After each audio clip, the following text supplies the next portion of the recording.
तो बच्चों, class 10th science के सिलेबस के बारे में अभी भी कई बच्चों को बहुत ज़्यादा कन्फ्यूज़न है।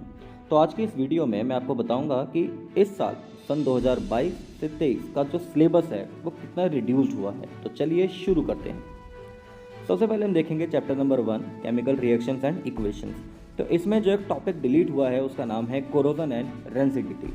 आप अपनी एनसीईआरटी में देख सकते हैं, ये आपका लास्ट टॉपिक है। आप चाहें तो इसको साथ साथ आप अपनी बुक में टिक कर सकते हैं, या आप इसको कहीं पर नोट कर सकते हैं, या आप साथ साथ स्क्रीनशॉट ले सकते हैं।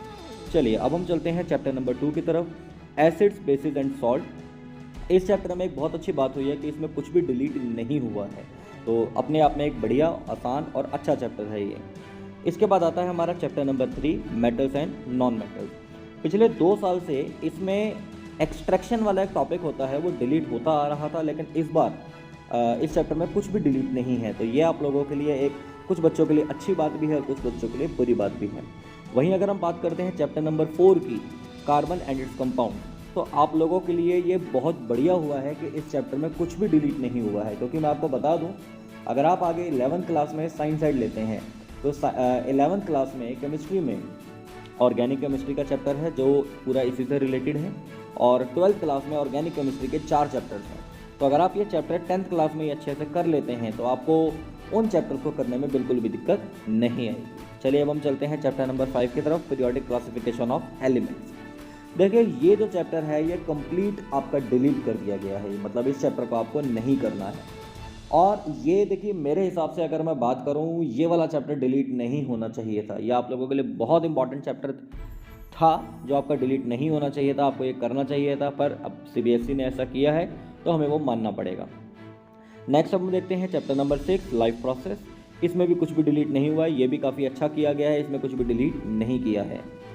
बात करते हैं चैप्टर नंबर 7 के, कंट्रोल एंड कोऑर्डिनेशन। मैं आपको बता दूं, लास्ट ईयर ये पूरा ही चैप्टर डिलीट हो गया था, लेकिन इस बार इस चैप्टर को डिलीट नहीं किया गया है। इसकी जगह मुझे लग रहा है शायद 5th चैप्टर डिलीट कर दिया गया है, और इस चैप्टर में कोई भी डिलीशन नहीं है, सभी टॉपिक हमने इसके करने हैं। नेक्स्ट आएगा chapter number 8, how do organisms reproduce, यानी रिप्रोडक्शन वाला ये चैप्टर है, और हर साल की तरह इसमें भी कुछ भी डिलीट नहीं किया गया है। नेक्स्ट हम आते हैं chapter number 9, heredity and evolution. तो इसमें भी पिछले 2 या 3 साल से ये लगातार होता आ रहा है कि एवोल्यूशन और इसके आगे जो थ्योरीज होती हैं, चाहे वो डार्विन की थ्योरीज हो, चाहे लेमार्क की थ्योरीज हो, मतलब एवोल्यूशन वाला पार्ट और इससे आगे वाला पार्ट, ये सारा इसमें से डिलीट कर दिया गया है, आपको ये करने की ज़रूरत नहीं है। वहीं आता है हमारा chapter number 10, light, reflection and refraction. इस चैप्टर में भी आप लोगों के लिए बहुत अच्छा किया गया है कि इसमें कुछ भी डिलीट नहीं किया गया है। चैप्टर नंबर 11 में, human I and colourful world. आप लोगों को ये जानकर हैरानी होगी कि इस चैप्टर में, एक तो वैसे ही ये छोटा सा चैप्टर है, आपके ऊपर एक बहुत बड़ा एहसान कर दिया एक छोटा सा टॉपिक डिलीट करके, और टॉपिक है colour of sun at sunrise and sunset. मात्र ये 5 से 7 मिनट का टॉपिक है, जस्ट एक क्वेश्चन आता है आपके पेपर में इस टॉपिक से रिलेटेड, यही टॉपिक है और यही इस क्वेश्चन का आंसर भी इसमें आपको मिल जाता है, बस उसे ही डिलीट करा और कुछ नहीं करा। क्या सोच के ये किया है, ये थोड़ा सा सोचने वाली बात है। चलिए आगे हम देखते हैं चैप्टर नंबर 12, इलेक्ट्रिसिटी। इलेक्ट्रिसिटी में आप लोगों के लिए बहुत अच्छा किया गया है कि इस चैप्टर में कुछ भी डिलीट नहीं किया गया है।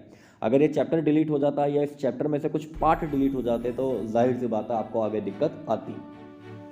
चैप्टर नंबर 13 है हमारा, मैग्नेटिक इफेक्ट्स ऑफ करंट। इसमें अगर हम देखेंगे, electric motor, electromagnetic induction, Fleming's right hand rule और इलेक्ट्रिक जनरेटर, तो इतना सारा इसमें से डिलीट कर दिया है। आप ये समझ लीजिए कि लगभग आधा चैप्टर आपका डिलीट कर दिया है, आधा ही चैप्टर आपको ये करना है, और मेरे हिसाब से इतना डिलीट नहीं करना चाहिए था। हर साल लगभग बस इलेक्ट्रिक जनरेटर वाला जो टॉपिक है वो हटता था, लेकिन इस बार ज़्यादा ही डिलीट कर दिया गया है। नेक्स्ट हम चलते हैं chapter number 14, sources of energy. आपकी जानकारी के लिए बता दूं, ये चैप्टर जो है बेचारा पिछले 3 साल से लगातार डिलीट होता आ रहा है पूरा चैप्टर, मतलब इसको बच्चे पढ़ ही नहीं पा रहे हैं और टीचर पढ़ा ही नहीं पा रहे हैं, लेकिन ये चैप्टर आप लोगों के लिए बहुत ज़रूरी था, आपको ये पढ़ना चाहिए था, लेकिन इस साल भी आप लोग इसको नहीं पढ़ पाएंगे। चैप्टर नंबर 15 है हमारा, आवर एनवायरनमेंट। बहुत ईजी था ये चैप्टर है, इस चैप्टर में कुछ भी डिलीट नहीं हुआ है। और वहीं आ जाएगा हमारा chapter number 16, management of natural resources. ये चैप्टर आपके बोर्ड के एग्जाम्स में तो नहीं आएगा, पर हाँ, लेकिन आपके इंटरनल असेसमेंट में या कुछ भी प्रोजेक्ट वर्क में इस चैप्टर का यूज़ हो सकता है, तो थोड़ा बहुत आप इस चैप्टर को देख सकते हैं। स्टूडेंट्स, मैं आपको बता दूं, जितने भी ये चैप्टर हैं, हमारा इस बार का जो सिलेबस है ये 2022-23 का, पूरा जो सिलेबस है मैं इस बार अपना सब यूट्यूब पे डाल दूंगा। सभी चैप्टर्स की डिटेल्ड वीडियो आप इजीली यहाँ से देख सकते हैं और बहुत अच्छे नंबर आप ला सकते हैं। अगर आपको वीडियो अच्छी लगी हो तो इसको लाइक करें, चैनल पर नए आए हैं तो इसको सब्सक्राइब करें और इस वीडियो को ज़्यादा से ज़्यादा फ्रेंड्स के साथ शेयर करें। वीडियो कैसी लगी कमेंट सेक्शन में ज़रूर बताएं। Thank you so much.